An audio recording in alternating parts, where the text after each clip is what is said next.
ang impeachment ni VP Sara Duterte o suportado sa kabataan SMR. Atong saron detalye sa report Radyoman Bien Abanos. TXDC Radyoman Report.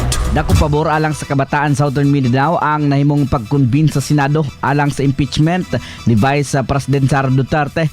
Matod sa paginabi sa DEX si Chairman Davao kang Cobijan Kanda sa kabataan SMR nga ngay patubagon ang bisis sa mga nahimo sa nasod. Ilabi na matod pas korupsyon nga gikalambigitan. Gidugang ni Kanda nga dili sab angay nga bisi lamang ang ma-impeach.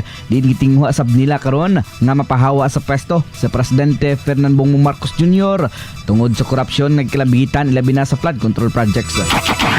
Katong yung ginaingon na wala siya ginabuhat, na inosente siya, wala siya corruption na nalambigit sa iyang pangalan, siya nang i-prove. Ang tingog ni Cobijan Kanda gikan sa kabataan SMR.